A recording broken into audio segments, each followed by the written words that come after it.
안식 후 첫날 일찍이 아직 어두울 때에 막달라 마리아가 무덤에 와서 돌이 무덤에서 옮겨진 것을 보고 시몬 베드로와 예수께서 사랑하시던 그 다른 제자에게 달려가서 말하되, 사람들이 주님을 무덤에서 가져다가 어디 두었는지 우리가 알지 못하겠다. 베드로와 그 다른 제자가 나가서 무덤으로 갈새 둘이 같이 다름질하더니 그 다른 제자가 베드로보다 더 빨리 달려가서 먼저 무덤에 이르러 구부려 세마포 놓인 것을 보았으나 들어가지는 아니하였더니 시몬 베드로는 따라와서 무덤에 들어가 보니 세마포가 놓였고 또 머리를 쌌던 수건은 세마포와 함께 놓이지 않고 딴 곳에 쌌던 대로 놓여 있더라. 그때에야 무덤에 먼저 갔던 그 다른 제자도 들어가 보고 믿더라. 그들은 성경에 그가 죽은 자 가운데서 다시 살아나야 하리라 하신 말씀을 아직 알지 못하더라. 이에 두 제자가 자기들의 집으로 돌아가니라.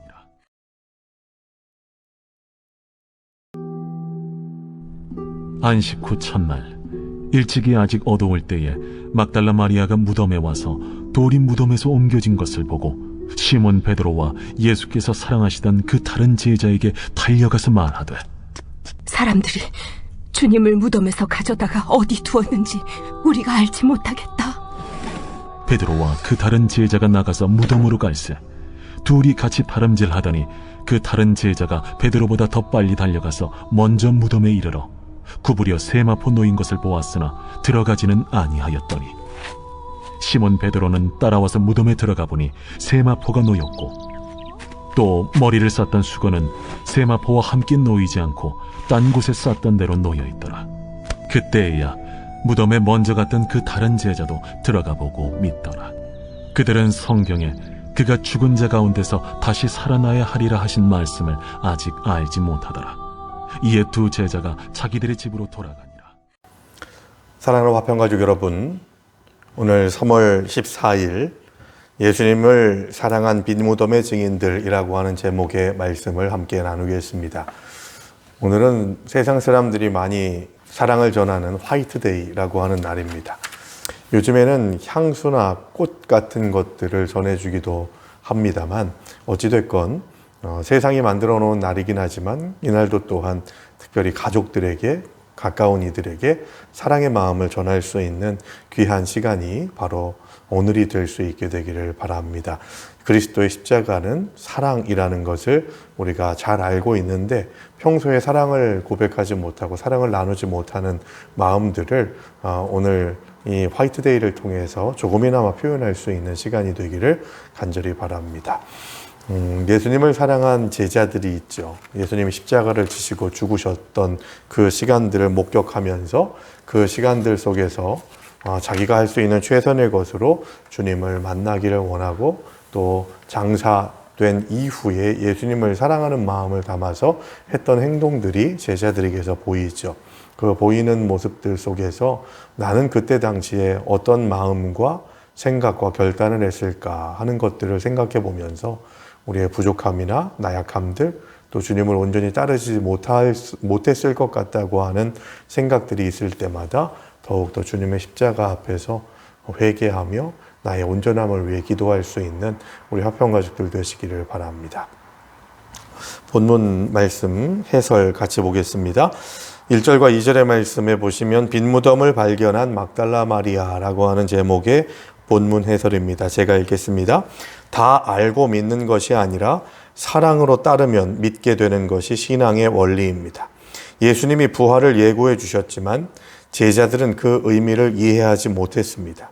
빈 무덤의 첫 번째 발견자 막달라 마리아도 예수님의 부활을 예상하고 무덤에 찾아간 것이 아니었습니다. 그녀는 빈 무덤을 보자 누가 시체를 훔쳐갔다고 생각했습니다. 하지만 그녀가 빈 무덤의 첫 번째 증언자로서 영예를 얻는 것은 온당합니다. 비록 부활을 믿지는 못했어도 예수님을 사랑했기에 안식 후 첫날 일찍이 무덤에 찾아간 것입니다. 이러한 사랑의 행동으로 막달라 마리아는 부활하신 예수님을 처음으로 만난 사람이 됩니다. 비록 주님 말씀을 다 이해하지 못해도 주님을 사랑해서 따라가면 결국 그분 말씀을 이해하게 됩니다. 그리스도의 십자가를 따라갈 수 있는 가장 중요하고 본질적인 안내자는 믿음입니다. 믿음이 있으면 확실하게 십자가의 삶을 살아갈 수가 있죠. 그런데 십자가의 삶을 확실하게 살아갈 수 있는 믿음이 아직은 부족하더라도 우리에게 사랑이 있으면 그 사랑이 안내하는 대로 가다 보면 십자가를 발견하게 되고 주님을 만나게 되고 그 주님의 은혜를 더 충만하게 누리게 되고 그러고 난 다음에는 다른 사람들에게 그 사랑을 전하는 그런 사랑의 메신저들이 될 수가 있는 것이죠. 그렇습니다, 여러분. 사순절을 통해서 우리가 회복해야 될 것은 믿음이지만 주님을 믿는 믿음, 십자가를 믿는 믿음, 십자가에서 흘리신 보혈의 능력을 믿는 믿음이지만 그 믿음이 더 온전하게 하나님이 기뻐하시는 모습으로 세워지고 성장하려면 사랑의 마음이 꼭 중요하다는 것을 기억해야 하는 것이죠. 막달라 마리아가 예수님을 만나기 위해서 그 장사 지낸 무덤에 향료와 향품을 가지고서 갔던 가장 중요한 이유, 오늘 본문 해설에서도 나옵니다만 예수님이 부활하셨는지를 확인하기 위해서 만약에 부활하셔서 무덤에서 나오신다면 내가 먼저 영접해야지 하는 그런 기대에 찬 마음을 가지고서 무덤에 간 것이 아니었음을 우리는 분명하게 알고 있습니다. 주님을 사랑했기에 사랑하는 마음으로 그의 장사 이후의 일을 책임지겠다고 하는 생각으로 예수님의 그 무덤으로 갔던 것이죠. 사랑했기에 빈 무덤의 첫 번째 증인이 될 수 있었던 것입니다. 9절의 말씀에 보시면 그들은 성경에 그가 죽은 자 가운데서 다시 살아나야 하리라 하신 말씀을 아직 알지 못하더라 라고 말씀합니다. 대단히 중요한 지적입니다. 이들이 무덤으로 찾아간 이유가 예수님께서 부활하실 것이라고 하는 예수님 생전의 이야기뿐만이 아니라 구약 성경에서 분명하게 선포하고 예언했던 메시지에 대해서 믿음을 가지고서 신뢰하는 마음으로 나아간 상태가 아니었지만 주님을 사랑하는 마음으로 주님을 잊지 못하는 마음으로 찾아갔더니 부활의 첫 증인이 막달라 마리아가 되었다라고 하는 그런 대단히 중요한 메시지인 것이죠. 그러므로 사랑하면 하나님의 뜻대로 살 수 있게 되는 줄로 믿습니다. 우리가 주목해야 될 것이 바로 안식 후 첫날이라고 하는 부분입니다. 저는 이 부분에 대해서 여러 번 강조해서 말씀을 드렸습니다. 하나님의 교회 같은 곳에서 설문조사한다고 하면서 예수 믿는 사람입니까? 라고 하는 질문을 하고 예수를 믿는다면 지금 여러분들이 지키는 주일은 안식일입니까? 안식일이 아닙니까? 라고 하는 그런 설문조사를 하게 됩니다. 그래서 설문을 다 이렇게 참여하게 되다 보면 당신은 지금 안식일을 지키는 것이 아니라 일요일, 썬데이라고 하는 태양신을 숭배하는 이방신의 절기를 지키는 것이다. 그러므로 안식일을 회복해야 된다라고 그렇게 이야기하는 것이죠. 여러분, 우리는 지금 안식일을 지키는 것이 아닙니다. 안식일의 정신을 이어받아서 주일을 지키는 것이라고 제가 여러 번 말씀드렸죠. 그러니까 왜 일요일이 주일이 됐느냐라고 하는 것의 근거가 오늘 본문 1절의 말씀입니다. 안식 후 첫날 새벽. 예수님이 부활하신 날이 바로 일요일이었다는 것이죠.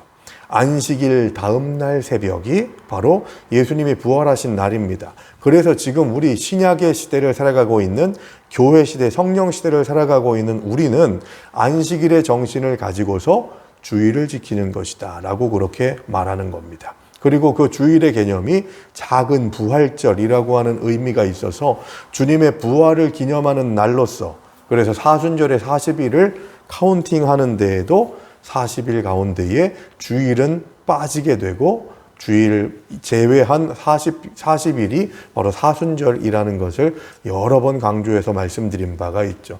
이것은 기본적인 상식으로 아셔야 되는 일입니다. 우리는 바로 부활의 증인들로서 살아가야 된다고 하는 결단과 다짐으로 주일 성수를 하는 것입니다. 두 번째 본문 해설 보겠습니다. 빈 무덤을 확인한 두 제자, 3절부터 10절까지의 말씀입니다. 무덤의 증인과 부활의 증인은 다릅니다.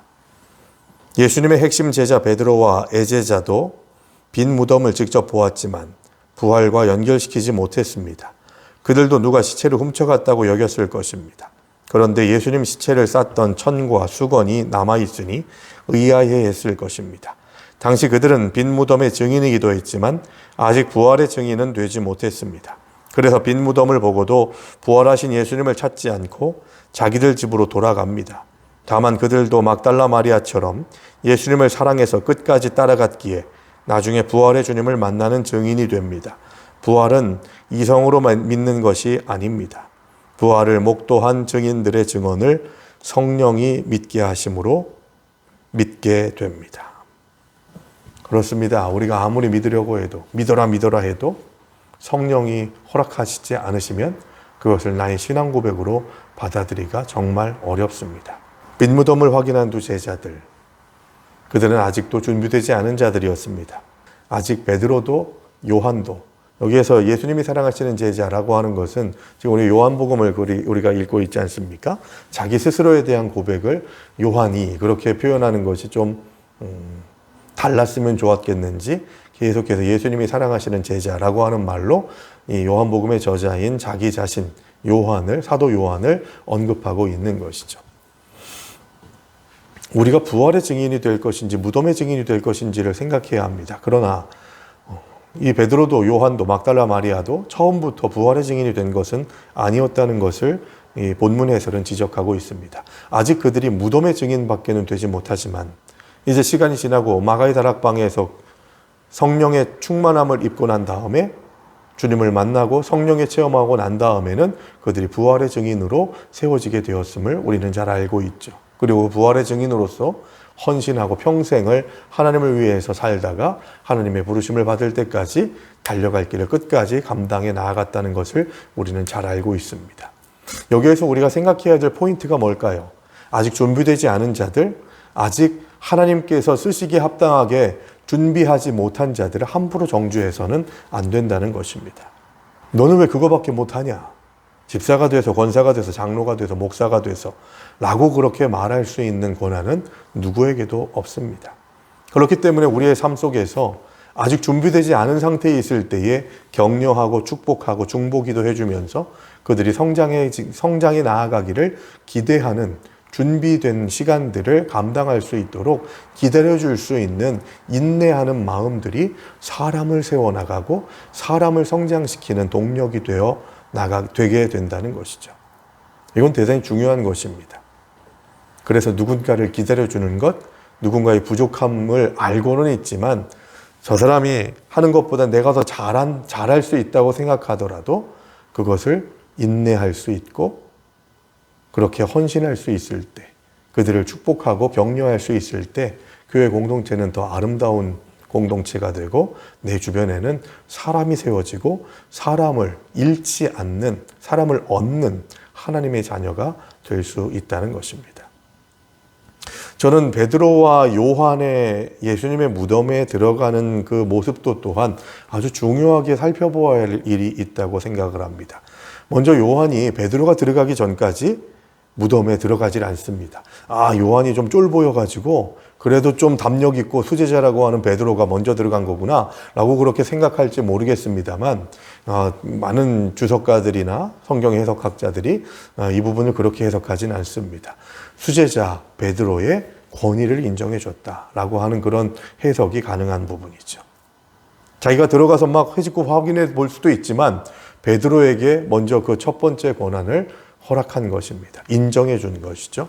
그래서 질서를 가지고서 그 공동체를 감당해내고 책임 있게 헌신하려고 하는 마음가짐이 요한에게 있었던 것입니다.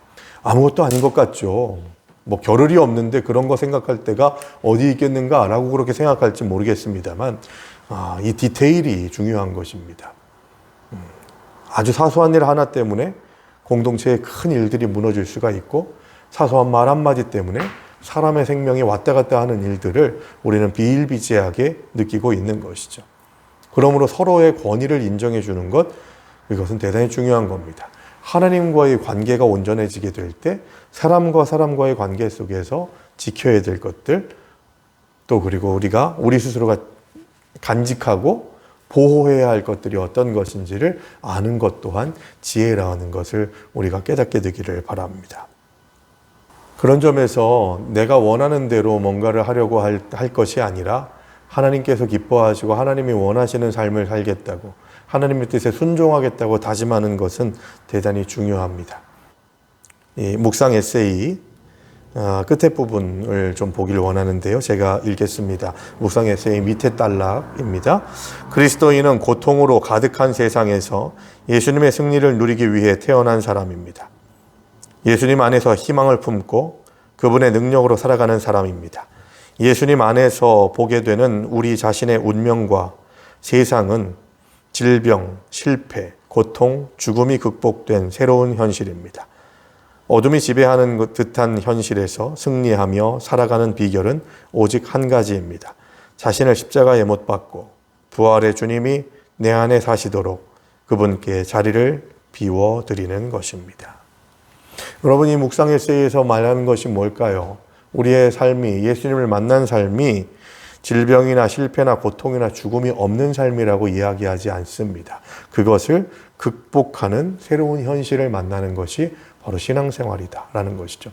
죽음이나 질병이나 고통이나 실패를 극복한다는 건 뭘 얘기하는 걸까요? 그것을 아파하기는 하고 힘들어할 수는 있지만 그것 때문에 본질적인 것을 잃어버리지 않는다는 겁니다.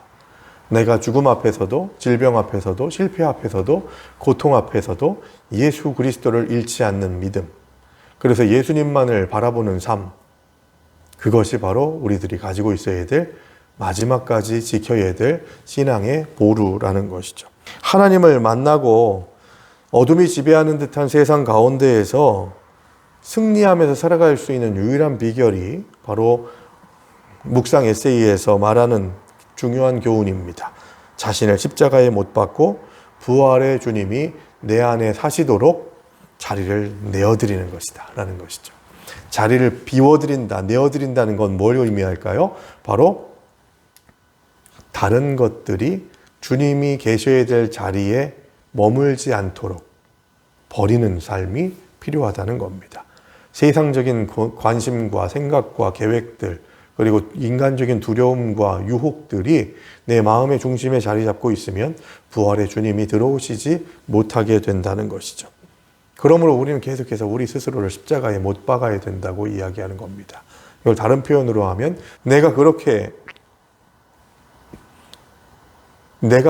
원하고 즐거워하고 그것을 몇 년 동안 준비해 왔지만 그것이 주님이 원하는 것이 아니라면 그대로 내려놓기를 원하고 끊어내기를 원하고 포기하기를 원하는 마음가짐, 이것이 바로 자기를 부인하는 삶의 고백이라는 것이죠.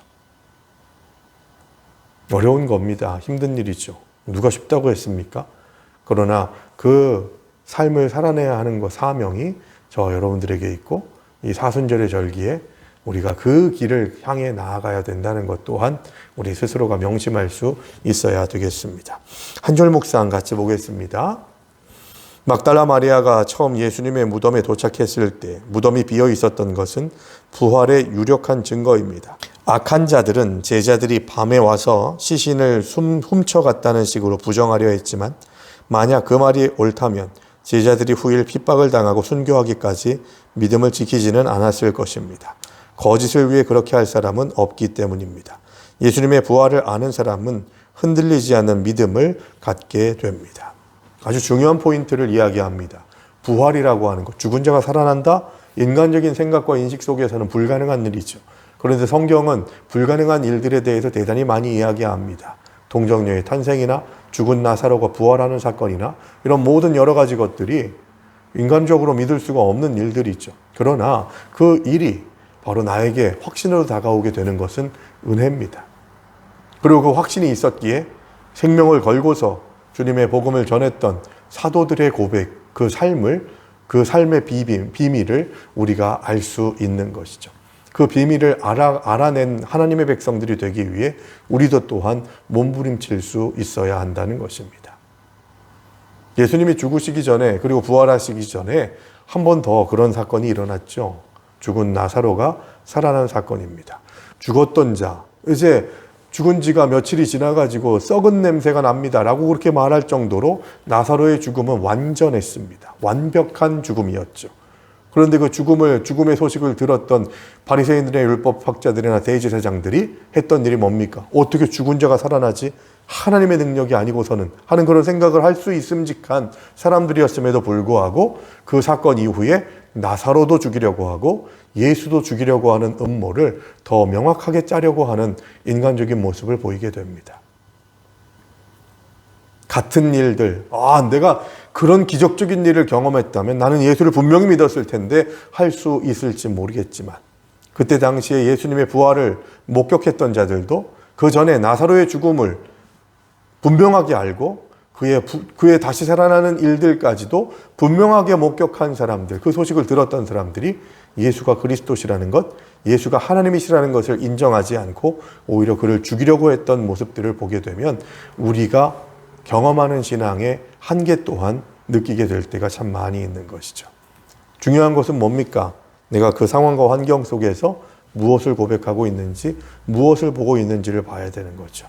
믿음의 눈으로 보면 믿음으로 그 일들을 해석할 수 있고, 인간적인 욕심과 생각으로 그런 눈으로 보게 되면 주님 없이 그 현상을 잘못 해석하게 된다는 것 또한 잊지 말아야 합니다. 막달라 마리아가 그렇게 예수님이 부활하셨다는 그 인식이 없었지만, 막달라 마리아에 대한 그런 구체적인 이야기는 없죠. 삭개오나 아리마대 요셉이나 니고데모나 이런 사람들이 예수님의 죽음과 부활 이후에 초대교회가 세워지고 난 다음에 어떤 신앙생활을 했는지에 대해서는 그렇게 많이 언급되지 않습니다. 거의 자료가 성경에는 없죠. 그런데 유추해 볼 수 있습니다. 쉽게 생각해 볼 수 있습니다. 그들이 빈 무덤을 받고 승천하신 주님을 만났고, 승천하시고 난 다음에 예수님께서 약속하셨던 보혜사 성령이 오셨다는 것 또한 기억하고, 그 은혜를 체험하고 성령을 체험하고 난 다음에 그들이 복음을 전하기 위해 교회 공동체를 위해서 어떤 헌신과 희생을 했는지, 그리고 그 기쁨으로 감사함으로 헌신했던 그 시간들을 즐겁게 감당했을까 하는 것을 저는 분명히 천국에 가서 같이 물어보고 목장 모임을 하려고 합니다. 그 시간들이 얼마나 귀했을까요? 그렇게 얼마나 아름다웠을까요? 핍박의 상황들이 몰려왔을 것이고 죽을 수도 있는 그런 여러 가지 여건들이 있었겠지만 기쁨으로 그 시간들을 감당할 수 있었던 이유는 십자가를, 빈 무덤을 믿음으로 볼 수 있었기 때문입니다. 이제는 그들은 무덤의 증인이 아니라 부활의 증인으로서 담대하게 믿음으로 주님의 사명을 감당했던 것이죠. 우리도 또한 그런 믿음의 고백을 가지고서 무덤의 증인이 아니라 부활의 증인으로서의 삶을 살아가시기를 주님의 이름으로 축원합니다. 내일은 주일입니다. 또 내일 주일도 함께 예배당에서 모여서 예배를 드리지 못하는 그런 안타까운 마음이 있지만, 어떻게 하면 더 좋은 영상과 음향으로 여러분들에게 영상 예배를, 실시간 예배, 주일 예배를 제공할 수 있을까 고민하면서 준비하고 있습니다. 여러분들도 각자의 삶의 자리에서 주일을 갑자기 맞이하는 것이 아니라 오늘 토요일 하루라도 주님을 생각하고 주일을 준비하면서 기도하는 마음으로 주일을 맞이하는 우리 사랑하는 화평가족들 되시기를 간절히 바랍니다. 오늘의 기도로 마치겠습니다. 사망 권세의 돌을 옮기시고 부활하신 주님을 찬양합니다. 빈 무덤을 보고도 주님의 부활을 깨닫지 못했던 제자들처럼 절망적인 현실로 인해 눈이 가려져 말씀을 깨닫지 못하는 일이 없도록 도우소서. 다시 사신 주님을 향해 사랑으로 다름질해 기쁨과 승리를 맛보게 하소서. 예수님의 이름으로 기도합니다. 아멘.